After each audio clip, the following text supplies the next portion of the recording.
विवेक पांडे जी, अभी तो जी बंगाल है, फिर उत्तर प्रदेश के भी तो चुनाव है, तो अखिलेश जी तैयार हैं फिर एजेंसियों के लिए?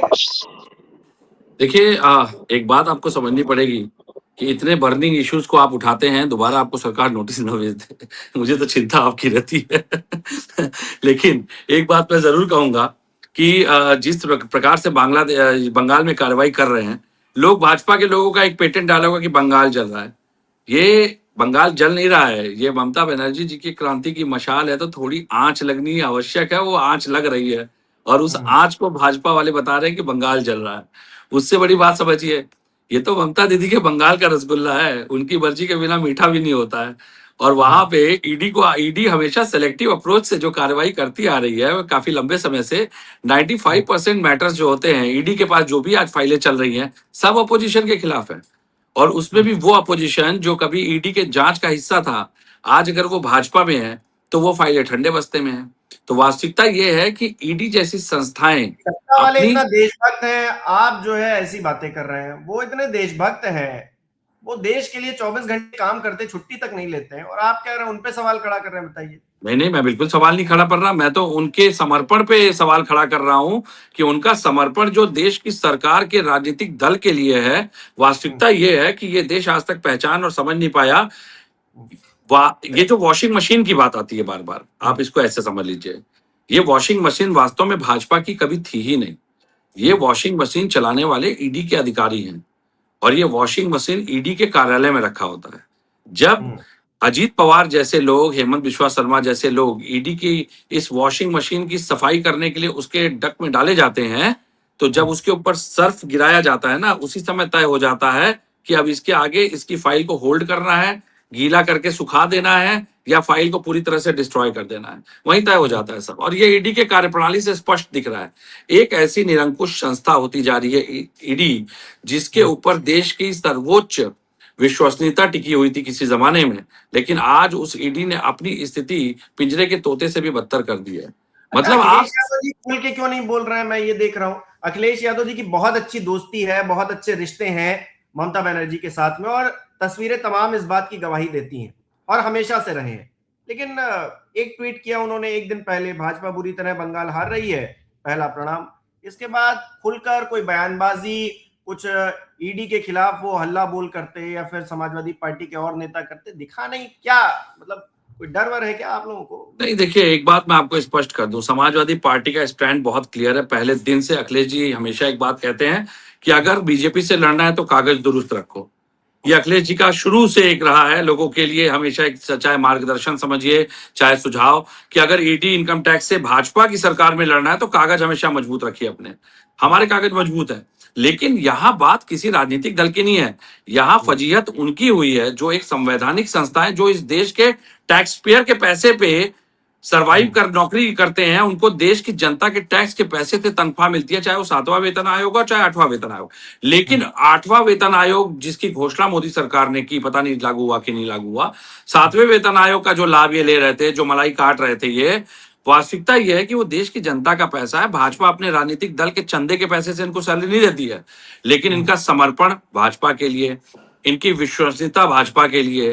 तो तोते की भी स्थिति होती है कि तोता भी कम से कम सही गलत देखता है तो बोल देता है। यहां तो बदतर स्थिति तोते से भी बदतर हो चुकी है।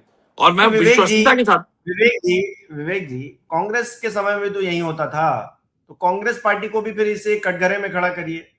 नहीं खड़ा करेंगे? मैं आ रहा हूं।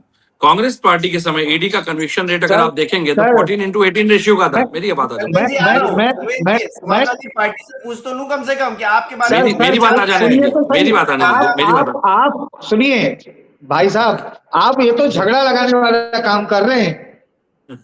मैं वो बिल्कुल झगड़ा हमारे नहीं लगा रहा हूँ। सहयोगी है, हम सब साथ में हैं सर। जो जिन जिन 80 में 90 में ये जो बातें होती थी सर, उसको दोबारा दोहरा के क्या मतलब? अभी जो हो रहा है उस पे आप अगर कहेंगे तो ज्यादा प्रसन्नता होगी। अदरवाइज तो जो चीजें हुई है वो तो मैं सिर्फ बोली जाएगी समाजवादी पार्टी का रिएक्शन जानना चाहता हूँ कि वो निश्चित सोचते क्या तौर है इस से। बारे में। विवेक जी। देखिए, मैं आपको स्पष्ट रूप से इसमें कह दूं, यूपीए के शासनकाल में जब ईडी कार्रवाई करती थी या ईडी की जब बात कार्यवाहियों की होती थी तो 2004 से 14 के बीच में ईडी की सक्रियता जो थी वो नगण्य के बराबर थी, कम थी। जो वास्तविक मामले थे उनके ऊपर ईडी हमेशा सक्रिय होती थी, अदरवाइज जो बाकी जो कार्रवाई, ज्यादातर कार्रवाइयां इनकम टैक्स करती थी, जो फैक्ट है। और इसी दौरान जो उस कार्यकाल में यूपीए सरकार थी, 1797 मामले दर्ज किए गए थे ईडी के माध्यम से। एनडीए के माध्यम से जैसे ही एनडीए की सरकार आती है 2014 के बाद 2025 तक 6400 से अधिक मामले दर्ज किए जाते हैं। छापेमारी की संख्या भी 86% के गुना से वृद्धि के साथ देखी जा सकती है, लेकिन कन्विक्शन रेट इनका आप देखिए, यहां पे ईडी मार खा जाती है। कन्विक्शन रेट इनका 2 से 3% है। ऐसा लगता है सीए का एग्जाम दिया जा रहा है, सीए के जैसे एग्जाम का रिजल्ट है वो ईडी का कन्विक्शन रेट है। मैं आपको बड़ी जिम्मेदारी से ये स्पष्ट कर रहा हूं। और ये चीज आपको समझनी पड़ेगी कि विपक्षी नेताओं को जिस तरह पिक एंड चूज करके टारगेट किया ईडी ने, ये ईडी देश की संस्था निष्पक्षता से काम कर रही होती तो सवाल उठते ही नहीं। आज ईडी ने स्वयं को कटघरे में खड़ा किया है। मैं तो ये कहूंगा कि ईडी जो दूसरों पे जांच करती है, अच्छा मुझे एक बात बताते हैं, इस मंच पे बात आनी जरूरी है। क्या हमारे देश में इनकम टैक्स, ईडी के सेवानिवृत्त अधिकारी या वर्तमान जो अधिकारी हैं सेवा में, क्या कभी उनकी संपत्तियों की घोषणा आधिकारिक रूप से की जाती है? क्या कभी इनकी जांच कोई संस्था करती है? क्या अगर इनकम टैक्स या ईडी कहीं छापे मारती है, 100 करोड़ का कोई मामला पकड़ती है, तो क्या वास्तव में वो 100 करोड़ होता है? इसको कौन तय करेगा? चलिए मैं तो ईडी को कटघरे में खड़ा कर दे रहा हूं, इनकम टैक्स को भी ले आया कटघरे में। मैं क्यों भरोसा कर लूं? क्योंकि लगातार इनकी कार्यप्रणाली जिस तरह विपक्षियों को पिक एंड चूज करके टारगेट कर रही है। क्या ईडी भाजपा या तो ईडी स्वीकार कर ले कि वो भाजपा की इकाई है और भारत की जनता का टैक्स का पैसा। तो ये बड़े बड़े जो अधिकारी हैं तमाम एजेंसियों के थ्रू जो काम करते हैं वो भी पकड़े जा रहे हैं कि कोई यहाँ से घूसखोरी ले रहा था, कोई वहां से घूसखोरी ले रहा था। 70-70 लाख रुपए, पता नहीं, बड़े बड़े अधिकारी जिनकी सैलरीज एक अभी झांसी का एक प्रकरण आया, देखिए झांसी का एक प्रकरण आया जीएसटी कमिश्नर का, बता रहा हूँ। हाँ जी, झांसी का एक प्रकरण आया। मेरा ये कहना, मेरी बात आ जाए इसलिए मैं कह रहा था ये बात आनी जरूरी है। वास्तविकता ये है कि एक लंबे समय से भाजपा जब सरकार में आई है उसने संवैधानिक संस्थाओं को प्रभावित करके चुनाव तो जीतना शुरू कर दिया, लेकिन निरंकुशता इन संस्थाओं के अंदर घर कर गई, उस निरंकुशता पे लगाम लगाने में भाजपा असफल रही। भाजपा का पैटर्न ये था, जब भाजपा सत्ता में आई सबसे पहले मोदी जी ने चुनाव लड़ने के पहले भाजपा के नेताओं की फाइलें तैयार करा ली थी ताकि आंतरिक विरोध न झेलना पड़े। उसके बाद जैसे ही सत्ता में आए, विपक्षी जो सबसे रसूखदार लोग थे उनके ऊपर ईडी के रेड करवानी शुरू की ताकि जो चुनाव में खर्चा हुआ वो पैसा पहले वापस आ जाए। उसके बाद उन लोगों को टारगेट किया गया जो सैद्धांतिक रूप से विपक्षी दलों के साथ थे। उसमें से जो कमजोर लोग थे जैसे हेमंत विश्वा शर्मा या अन्य लोग, अजीत पवार जैसे लोग, उनको तोड़ करके अपने पक्ष में लाया गया ताकि सरकारों को बनाया गिराया जा सके। और अंततोगत्वा जो नहीं झुका, जिसकी कोई गलती साबित नहीं हुई, अगर उसका 10 करोड़ 20 करोड़ का मामला आया उसको कन्विक्शन दिखा दिया गया। तो मोदी जी ने किसी को नहीं छोड़ा। वास्तविकता यह है, ये सरकार जो कहते हैं मोटा भाई, उन्होंने किसी को नहीं छोड़ा। भाजपा के लोगों की स्थिति भी पिंजरे के तोते के जैसी है। विपक्षी दलों को भी प्रभावित किया गया, सरकारें तोड़ी गई, गिराई गई इसी के आधार पे। और ईडी का बहुत अहम रोल रहा शिवसेना के प्रकरण में। महाराष्ट्र में शिवसेना का सिंबल छीनने से लेकर के सरकार गिराने तक ईडी ने अहम भूमिका निभाई। तो मेरा सवाल यह है, जब एक संस्था लगातार किसी राजनीतिक दल की पिट्ठू बन के काम करेगी तो उस दल की विश्वसनीयता और उस दल के अधिकारियों पे इस देश की जनता कैसे विश्वास करे, पहली बात। दूसरी बात, अगर ईडी की निष्पक्षता होती तो आज ईडी हमारे देश के लिए गौरव का विषय होती, लेकिन आज ईडी हमारे लिए सबसे शर्मनाक विषय है कि ईडी का अगर कोई अधिकारी मिल जाए तो मैं अपनी बात कर दूं, मैं उसके साथ चाय पीना पसंद नहीं करूं। अगर मुझे कल को कोई अपने परिवार में रिश्ता जोड़ना पड़े ईडी इनकम टैक्स के साथ, तो मैं रिश्ता ना जोड़ूं। और बताइए, अगर मैं सिर्फ इतना सुन लूं इनके परिवार में कोई ईडी का है, मैं मान लूंगा कि ये भ्रष्ट लोग हैं, पूरा खानदान भ्रष्ट है। मैं जिम्मेदारी से आपके पटल पे कह रहा हूं, क्योंकि जिस तरीके की राजनीतिक स्तर को गिराने के साथ इन्होंने सामयिक स्तर, संवैधानिक संस्थाओं के स्तर को गिराने का काम किया। इस देश में केवल नरेंद्र मोदी क्या उनको क्या अमृत प्रदान है क्या? ये जो ईडी के अधिकारियों ने पिछले कुछ सालों में चरम एकदम पैरामीटर सेट किया है, जो पैटर्न सेट किया है, उसके बाद आपको क्या लगता है इस देश की राजनीति सही दिशा में चल रही है? और सबसे बड़ी बात, आप राजनीति का हिस्सा ही नहीं है। आप कब समझेंगे? जब आप ओथ लेते हैं एक जिम्मेदार संस्था के लिए, जब आप प्रतिनियुक्ति पे केंद्र जाते हैं, तब उसके पहले आपकी ईमानदारी देख के आपको बुलाया जाता है। वो ईमानदारी कहाँ जाती है? चरण वंदन मोदी जी के जूतों के नीचे गिरा दी कि अमित शाह के जूतों के नीचे उसका बेस बना करके लगा दिया गया और डेली उसे पॉलिश कसते हैं जाकर के। देखिए, बात ये नहीं है ममता बनर्जी ने क्या किया, बात ये है कब तक बर्दाश्त करेगा विपक्ष, कब तक बर्दाश्त करेगा। ईडी अंग्रेजी शासन की तरह काम कर रही है, तानाशाह रवैया अपना करके। आप टारगेट अगर करते, निष्पक्ष रूप से कार्य करते, आपके ऊपर सवाल नहीं उठते, आपके ऊपर बिल्कुल सवाल नहीं उठते। लेकिन अगर पिक एंड चूज 95% जो फाइलें हैं केवल विपक्ष की हैं, क्या भाजपा के लोग वास्तव में इतने ईमानदार हैं? भाजपा में सबसे ज्यादा करोड़पति अरबपति सांसद हैं। कभी जांच हुई किसी की? कभी किसी की जांच हुई बताइए? मैं तो जिम्मेदारी से सवाल उठा रहा हूं, और अगर नहीं हुई तो ये ईडी की विश्वसनीयता पे प्रश्न है। लेकिन ईडी के अधिकारियों की जांच कौन करेगा? मैं तो ये सवाल उठाता हूं कि इनकम टैक्स और ईडी, जिसके दायरे में पूरे देश की अर्थव्यवस्था नियंत्रित करने का दायित्व है, जिसके ऊपर DRI, director of revenue intelligence, जिसका दायित्व है कि भारत की अर्थव्यवस्था की साख को बचाए रखे, आर्थिक रूप से किसी भी तरह के अपराधों को रोके, चाहे वो डिजिटल हो चाहे साइबर हो।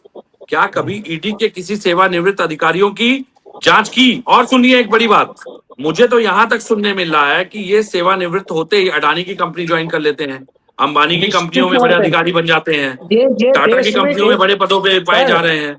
ये मैं आपको थोड़ा सा रोक रहा हूँ अभिषेक भाई, थोड़ा सा मुझे याद आ गया सर, जितने सेवानिवृत्त अधिकारी हैं ये सब कहीं अडानी के पास, कहीं अंबानी के पास, या किसी बड़े व्यापारी के पास, उनके यहाँ पे बैठ के बुद्धि का इस्तेमाल करते हैं। उस सीधे काम को टेढ़ा करने का काम यही सेवानिवृत्त अधिकारी पूरा जीवन करते आए हैं, रिटायरमेंट के बाद भी यही करते हैं। आज हाल ही में मैंने देखा, आज सुबह मैंने चैनल पे, किस बर्बरता की तरह जो लोग ममता बनर्जी के साइड से प्रोटेस्ट कर रहे थे, वो सांसद थे, वो एक गरिमान व्यक्ति है, उनकी तरह जिस तरीके से पुलिस से बर्बरता दिखाई है, ये एकदम लज्जाजनक बात है। मतलब मैं तो चिल्ला रहा हूँ, India was a democratic country, India is not a democratic country. और शर्म आनी चाहिए एनफोर्समेंट डिपार्टमेंट के सारे लोगों को, जो इस प्रकार से भारतीय जनता पार्टी के इशारे पे काम कर रही है। कभी ना कभी सरकार बदलेगी तो वो अधिकारी चाहे सेवानिवृत्त हो या चाहे पृथ्वी में कहीं भी हो, उसके खिलाफ भी जांच 100% किया जाएगा। रघुवेंद्र जी आ रहा हूँ, विवेक जी अपनी बात कंप्लीट कीजिए, उसके बाद रघुवेंद्र जी आता हूँ। देखिए, अगस्त 25 में उच्चतम न्यायालय ने ईडी को कड़ी फटकार लगाई थी कि आप बदमाशों की तरह व्यवहार नहीं कर सकते। इसी ईडी ने किसी केस की पैरवी करने वाले वकील को भी खींचने का प्रयास किया था मामले से जोड़ करके, क्योंकि वकील ने केस की पैरवी की थी, और उस पर सुप्रीम कोर्ट ने बहुत तल्ख टिप्पणी की थी कि वकीलों को आप नोटिस दे करके इस तरह से नहीं बुला सकते। अगर इस तरह का व्यवहार ईडी और अन्य संस्थाएं करने लगेंगी तो इस देश में न्यायपालिका के प्रक्रियाओं का अनुपालन करना वकीलों के लिए मुश्किल हो जाएगा। कड़ी फटकार ईडी को लगाई, लेकिन ईडी की हालत उस बेहूदों की तरह है कि वो केवल जितना आका कहते हैं उतना ही उनको सुनाई देता है। न्यायपालिका की टिप्पणियों को भी गंभीरता से नहीं ले रही है। और मैं एक बात बड़ी जिम्मेदारी से कहूंगा, देखिए हिमांशु जी, ईडी इस देश की संवैधानिक वैधानिक संस्था, जिसका दायित्व था, जिसपे लोग भरोसा करते थे कि आज अगर कोई भ्रष्टाचार का मामला हम ईडी को सौंप दे।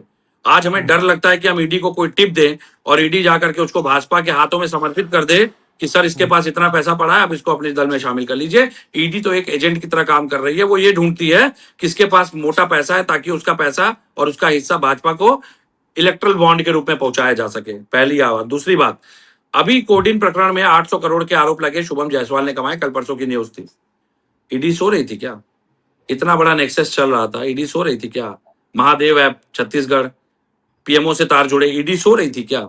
मतलब जो सत्ता में होगा, ईडी तो ये मानक सेट कर रही है, जो सत्ता में होगा उसके ऊपर कार्रवाई नहीं होगी। तो ये मान लिया जाए। इसी तरह उत्तर प्रदेश के एक ब्यूरोक्रेट का नाम आया, राशिद नशीम की कंपनी, आपके शाइन सिटी के प्रकरण में, लेकिन वो आज भी बने हुए हैं। तो मेरा कहने का मतलब है, ईडी अगर पिक एंड चूज की पॉलिसी कर रही है तो माफ कीजिएगा, ईडी के अधिकारी भी सेवानिवृत्त होंगे, उनके भी वंशज जो हैं जो उसका लाभ ले रहे हैं। जैसे कंपनी मैटर्स में कई ऐसे आदेश जजमेंट है कि वास्तविकता यह है कि कानून का अनुपालन नहीं हो रहा है आदेशों का, सुप्रीम कोर्ट के, वरना जो पैसा ये भ्रष्ट पैसा कमा रहे हैं, उनके बच्चे, उनके परिवार के लोग अगर इस पैसे से पोषित हो रहे हैं तो वो भी बराबर के हिस्सेदार हैं।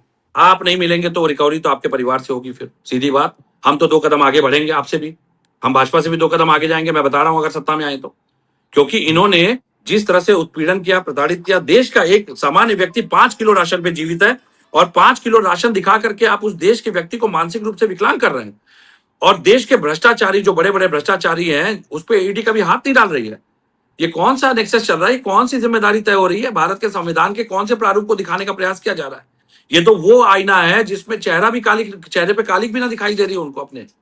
और उससे बड़ी बात मैं आगे बढ़ के कह दूं, आप इसका केवल एक रिपोर्ट आनी चाहिए, इस बात की भी जांच होनी चाहिए कि ईडी और इनकम टैक्स या डीआरआई इन अधिकारियों के कितने बच्चे विदेशों में पढ़ रहे हैं बिना स्कॉलरशिप लिए, और अगर किसी को स्कॉलरशिप मिली है तो वो भी किस मेरिट के आधार पे मिली उसको भी दिखाया जाए ला करके। क्योंकि मैं बता रहा हूं, ब्राइब का इनका फॉर्मल एटीट्यूड बहुत दूसरा होता है, ये ऑब्लाइजेशन ज्यादा लेते हैं।